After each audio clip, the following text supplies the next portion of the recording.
Le couscous devient vraiment un plat populaire en France au XXe siècle, après l'indépendance de l'Algérie et l'exode des pieds noirs en 1962. Ils ramènent des recettes dans leurs valises.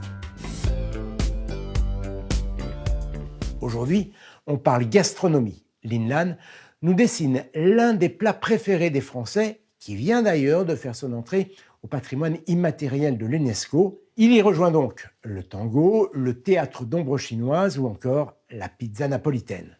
Ce plat, c'est le couscous. Exactement, Jamy, c'est le couscous.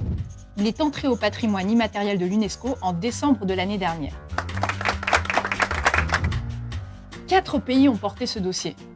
Le Maroc, la Tunisie, la Mauritanie et l'Algérie. À la base, chacun se disputait la paternité du couscous. Mais ils sont enfin parvenus à un accord sur l'origine du plat. Aujourd'hui, ils sont fiers et heureux de cette décision mettant fin au conflit. Le couscous est maghrébin. Un point, c'est tout.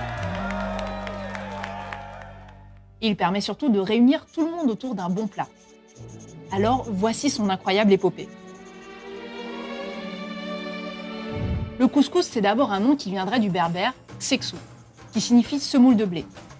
Certains pensent qu'il provient d'une onomatopée, faisant référence au bruit des grains de semoule quand on les roule sous la main. D'autres pensent qu'il pourrait être dérivé de l'arabe classique kaskasa, qui signifie broyer, piler, ou encore de l'arabe kiskis. Alors non, aucun rapport avec le bisou, mais plutôt avec la marmite à vapeur utilisée pour sa cuisson. Mais qu'est-ce que c'est?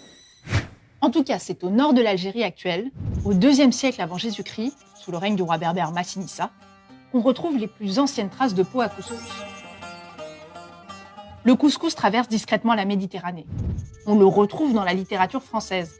Rabelais ou encore Alexandre Dumas faisaient référence à ce fameux plat. Ce dernier l'appelait Coussou coussou. En 1929, on retrouve sa recette dans le grand livre de la cuisine du chef Prosper Montagné et de Prosper Salle. En 1940, dans le manuel du cuisinier militaire. L'auteur indique que même mangé en grande quantité, ce plat laisse le soldat frais et dispo. J'ai bien mangé. Je suis d'attaque pour ma journée. C'est pas tombé dans l'oreille d'une sourde. Le couscous devient vraiment un plat populaire en France au XXe siècle, après l'indépendance de l'Algérie et l'exode des pieds noirs en 1962. Ils ramènent des recettes dans leurs valises. Et il n'y a pas un couscous. Il en existe autant qu'il existe de régions au Maghreb. Au poulet, à l'agneau ou au bœuf. À Alger, on le parfume à la fleur d'oranger. Et au Maroc, on y ajoutera cannelle, raisins secs et miel. Pas mal. Mais surtout Jamy. On pense que c'est un plat riche, mais en réalité, il est plutôt équilibré. Cuit à la vapeur et au courbouillon, servi avec de la semoule qui est moins calorique que du pain. 100 g de semoule cuite apporte 169 kcal, contre 258 pour la même quantité de pain blanc type baguette. C'est dingue, non? En plus, il est accompagné de légumes, donc riche en fibres. Il respecte même les saisons. Petits pois et fèves en été, carottes et navets en hiver. Et avec un coût d'environ 5 € par personne, c'est un plat très économique. À table! Ça a l'air délicieux. Bon appétit. Va se régaler. Donc un plat écolo, bon pour la santé et pour le portefeuille, qui est par-dessus tout délicieux. Que demander de plus?